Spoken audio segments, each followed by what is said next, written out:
Hello, Russian language friends. We're going to look at the first declension or the first morphing of the neuter noun. Okay, so let's do it. Let me share my screen here, my PowerPoint, slideshow, hey slideshow. Okay, so here we go. So you have types of neuter nouns that end in O. And I'm going to take you through what to do in certain cases when you want to use the noun, the neuter noun as. Oh, by the way, I chose the noun balota, which means swamp. Thought it'd be funny. And yeah, so we're going to see what you have to add at the end of the word to use it for different cases. So basically, here's the chart. It's best you memorize it. And you have singular and for plural. So the procedure is basically, for example, if you want to express balotto in genitive to show possession. So first you start with the nominative form of balota. And you notice at the end, it ends in a O. And so if you need a genitive case to express a possession, like the people of the swamp, you take out the O, and then you add an A, so it becomes balota. I mean, it sounds the same, but instead of O, you have A if you wrote it. So you have balota. So then you do whatever, for whatever you need to use the word, you add different endings according to that chart. So for example, if you're using balota as a subject, this is a swamp, you leave it as is. And if you look at the chart, you'll see that I indicated that add nothing to balota in nominative. Now, if you needed to express when balota is the direct object, for example, I see a swamp, not a lake, я вижу болото, а не озеро, again, you don't add anything. And look, accusative, you add nothing in that case. But if you want to say, they found a boat on the bottom of a swamp, so that would be the genitive case. Then you remove the O and add an A, as I told you. If you want to say we move closer to the swamp, you would need the dative case, and you had to add a U. Мы подошли к болоту. If you want to use balota as an object of, in the matter of expressing something, for example, what do we mean by a swamp? Would be что мы называем болотом. So in that case, you had an OM.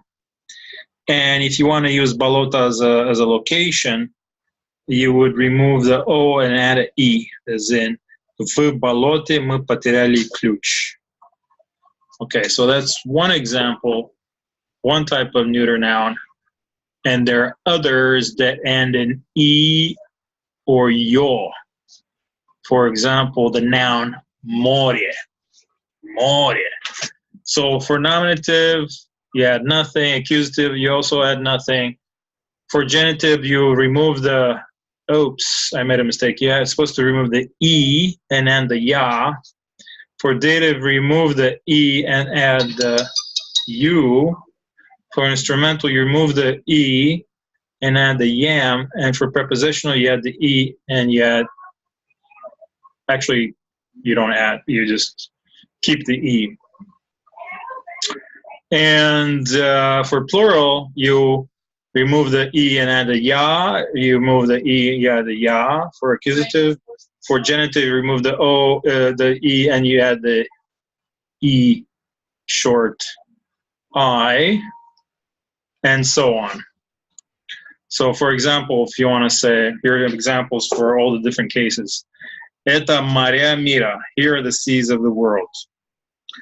If you want to use seas as a direct object of verb, you say ты знаешь моря России. And again, you don't change anything from the plural nominative.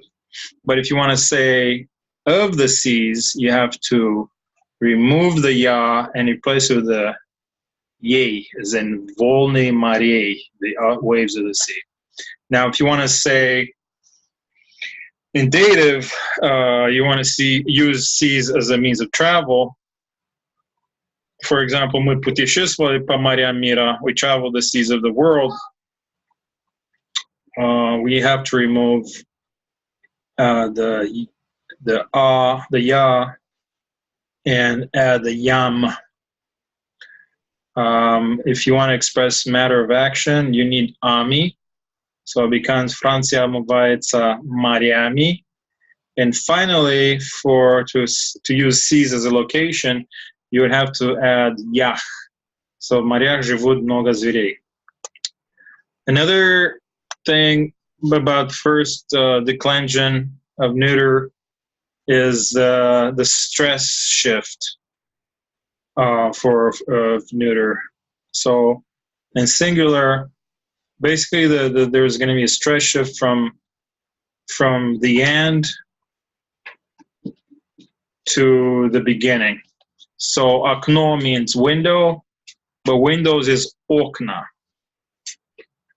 And this shift change keeps through all the other cases. So you have окон, окнам, окнами, окнах. And ведро means bucket. So in singular you have ведро, but if you want to say buckets, it becomes ведра. And then ведрам, ведрами, ведрах. If you want to say wines, you go from vino, which is just one wine, you go to vina, which is many wines. If you want to say nests, you have to go from гнездо to гнезда. If you want to say wheels, you have to go from колесо, which is one wheel, to колеса, many wheels. If you want to go from face, лицо, to faces, you have to go from лицо to лица.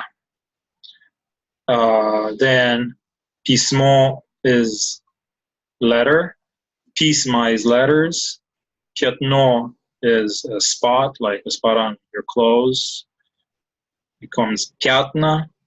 Ружье is weapon, ружья is weapons, яйцо is egg, яйца is eggs, число is number, and числа is number. So you can see that there is a shift of the stress from singular to plural, from the end of the word to the beginning of the word. So there you go for all the cases. So if you need additional help, here's my email. Send me an email, and